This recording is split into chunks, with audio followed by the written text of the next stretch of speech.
sababa kana hundaa kana ta'e mucaa mo'ataa Arsii jedhamu argitanii mucaan kun Arsii Nageelleeti. Isaatu kana hunda keessa nagalchee aayidii hojjisiisa jedhee birrii kee 1700 nurraa nyaate argitanii anas biyyatti nagalchee bulishan deebitaa jedhee biyyatti nagalchee baasii addaa keessa na seensisee mucaa kana biyya kana dafee akka ani itti fiduu dhabe baasii mucaan kun itti nagateetu isa kana achi isaan bisee haadhatii yaachisuu ga'e jechuudha.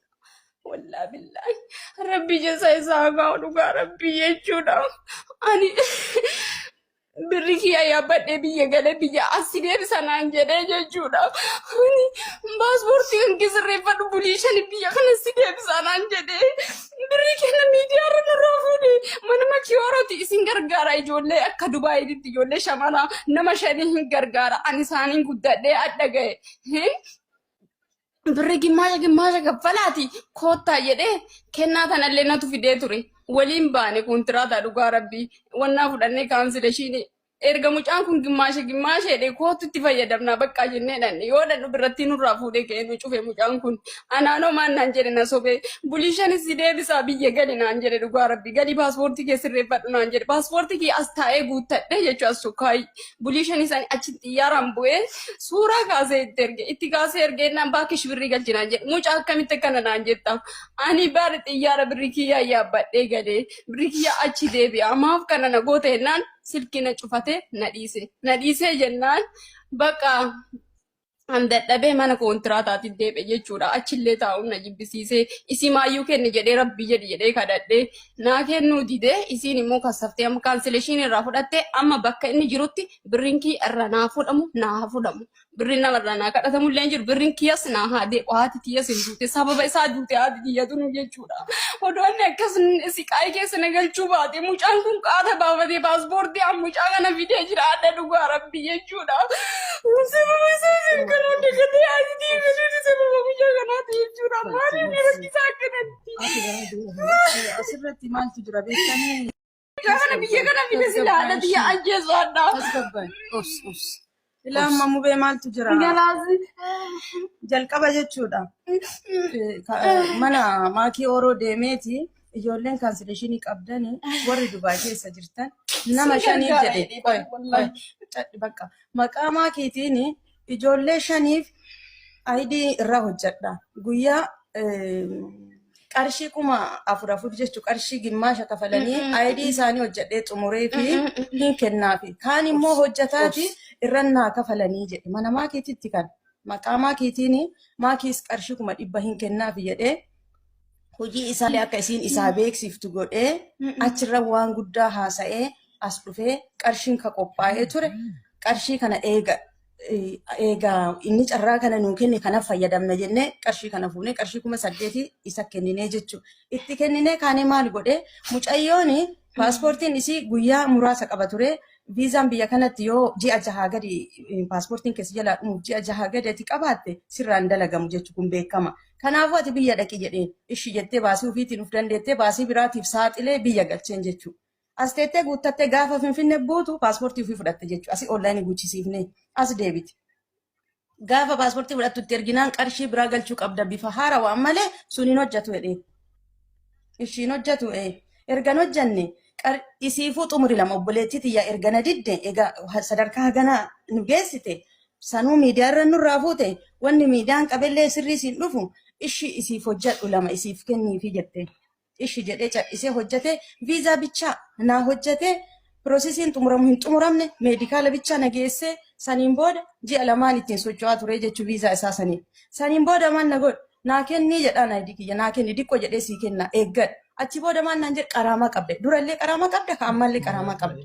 Kanaafuu birrii qaraamaa kana kafaluu qabda. Anu jirra hin jiru maaliin hojjedhee sii kafala. Yoo na kafalchiistallee ta'e aayidii kiyya naa xumurii naa kenni hojjetadhee sii kafala. Jalqaballee keetti kan kee 4,000 birrii an qopheeffadhe nama 2 hojjedha jettee eegatti dubbatte jedhee sii kenneera. An dubbillee isinitti hin dheeressu. Ergasii an qaraamaati jettus anin kafala. Hanqina qiyyaa miti qaraaman na galchuun situ na galche. Waan sirraa eegamu waan ati hin xumurreef qaraamas seene ishii waraqama sanuu naa xumure hojjedhee kafalee sii kennaa jedheen. Yoo waan kana naan kenni yoo qarshii kana naa hin daballe Aidiin kan keessiin hojjetamu naan jedhu usuma kadhadhu usuma wogadhu usuma barreeffamaan dubbisu oduu sagaleen isa dubbisu dhumarratti kaansel si godha bilookii si godha jedhee nadhaadachuu jammara. Hagana qaraamaan nan laakkaa jechuudha. Qaraamaan meeqa nadhaqe 2,550 nadhaqe. Gaafa kan anama bilookii illee ta'e birrii kennatti illee olaan jiru isin illee kisaaraa isaa mana madaa'imni seente anis kisaaraa keessa jira ammallee zooree biyya nagalchaa. Hin ajjeesu akka mucattiin jettetti haati duraan mana biraa mana masaanuudhaan mana biraa jirti ture. Haati mucaa kana lola qaban ture nyaata kennaaf jetteetiniin ilma ofii bira kadhaite. Mucaan immoo nyaata haati kennituuf sanirratti waan biraa ka gurraa qabutu jira kan inni dhagaye. Saniin haadha isaa ol kaa'eetiniin kil godhe.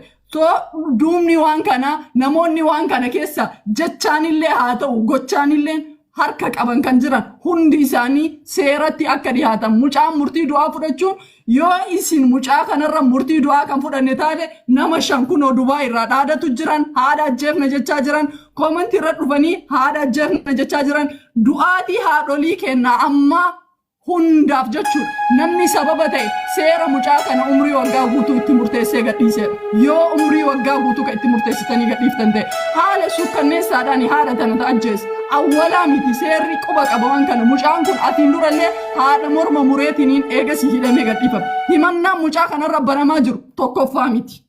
Himannaa lammaffaa sadaffaadha haati ka himate awwalallee waasiin gadhiifamu hunda isaa ragaan information na bira jira yoo mucaan kun murtii du'aa kan fudhanne taate haadholii amma booda ajjeefaman irratti seera Itoophiyaatti murteessee jedhee fudhadhaan seera Itoophiyaatti nu ajjeesisiise jedhee fudhadha malee ilma dhiiraattu haadha ajjeese jedhee hin fudhadhaan akka luulaatti biyya keessa jira biyya tana irratti namni nu ajjeesisiise seera jedhee fudhadha yoo murtiin du'aa ittiin fudhatamin tokko miti kan inni ajjeese lamaa miti awwalallee yaalii godhee jira lammaffaadha ka ajjeese mucaan lafaa ka'een ajjeesne namatu duubaan jira dhimmana in dhukkubaa sammuun sirriin jiru kana lafa kaahaa hin jiru diingatatti yoo nama ajjeese seeratti gaafataman itti yaadamee namni sammuu dhukkubu nama ajjeese awwaaluu yaadatu awwaalee quqqurxuu yaadatu billawaan bira mureetiniin morka keessaa ol bahe finiina keessaa ol bahe mucaa kana waan kana gochisiise jira. Kana hunda seerri duubaan qoratee ka dura jiru murtii ajjecha ka duubaan jiru hunda isaanii hanga godinaatti warroota jiran hunda qoratee seeratti akka dhiyeessu hangaafiin kiyya kan kennaa itti fufi.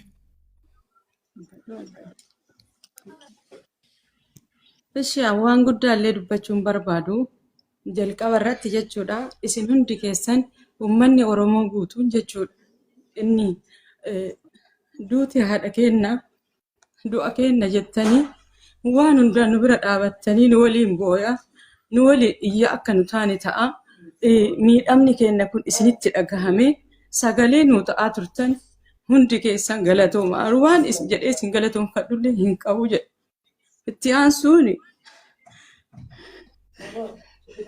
ammallee sagalee nu ta'uun keessani itti haafuuf waan biraallee hin jennu nu wanni guddaan nu quuqaru waan birri itti miti birri homaa miti ajandaa kennaallee miti nuti daa'imni kun lafaa ka'ee miti haadhateenna ka'ee ajjeese waan qe'ee kennaallee nutu beeka namni gariin beekuu danda'a isin beekuu dhabuu dandeettanii jechuudha kanaaf sababni ka'umsa mucaa kana ajjeecha kanaaf ka'umsa isaaf ta'e addanuu haboo haanuu qoratamu san booda mucaa kana murteen isa fakkaatu murteen isa madaalu irratti haa fudhatamu ani waan guddaallee hin dubbadhu an dhugaan isiniin jedhe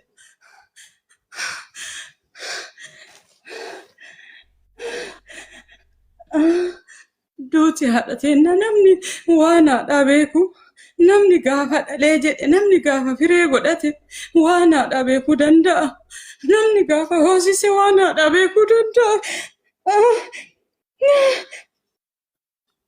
waan biraan jedhu ani amma duuti haadhateenna tuni mucaa kanarratti murteen ulfaataan irratti fudhatame namoota kaawwanii fakkeenya ta'ee jechuudha duuti haadholee dhaabachuu qaba baqqaan waan biraallee hin jedhu duuti haadholee dhaabachuu qaba duuti haadhateenna fakkeenya nama maraaf ta'uu qaba mucaa kanarrattis murteen ulfaataan fudhatamuu qaba waan biraa waan guddaa jedhullee hin qabu ulfaadhaa galatooma Akkatti illee boossee baafattu dhabdee waan bariirra teesseetu kushiinaa mana arabaa keessatti haadha ishii cicciramte awwaalante kanadha.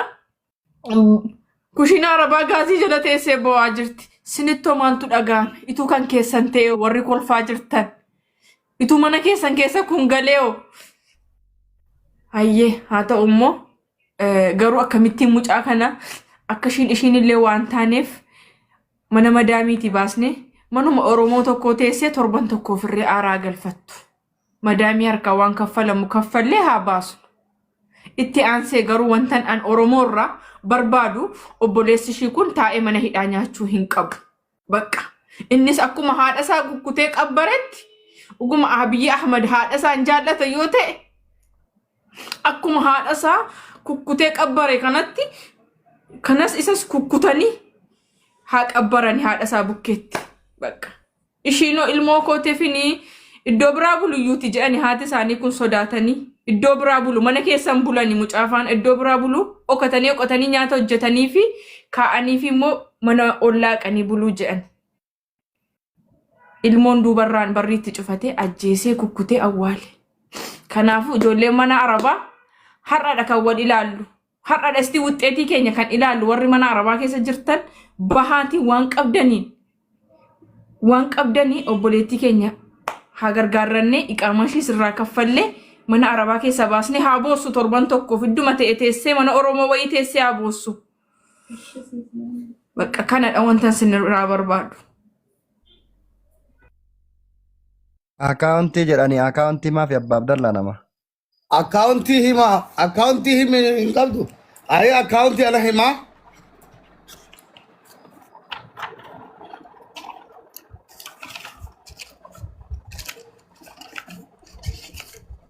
Akauntiin kuma takka 500 66 daga akauntii irra deebi'a kuma takka 500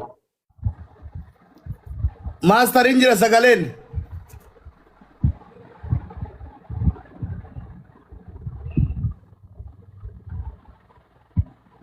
Okay. Tifufi yeroo tifittan deebi'an illee tifufi. Accounting kuma takka 596 60 takka 85 Luwa Abdulqadir Rabbiif jecha keessa kaayaa fi kunno daa'ima tana imimmaan irraa haqa maaster isinii kennee jira. Okay. Waan dubbatamuu qabu hundayyuu munaan dubbattee jirti. Kana caalaa isinillee ilma namaatti waan taatanii fi wanni isin hubachiifnu hin jiraata jedhee yaadu maal obboleewwan ammumarraa akkaasaati waan dandeessanu galchuudhaani mee nu gammachiisa rabbirraa argattu akkaawuntii suuta jedheen isinitti himaa. Qabadhaa hundi keessanu achii kaatii waan dandeessanu irratti galchaatii maallaqni kun haa guutuu mucaan kun haa deebitu biyyattii isiniin jedha. Akkaawuntiin 150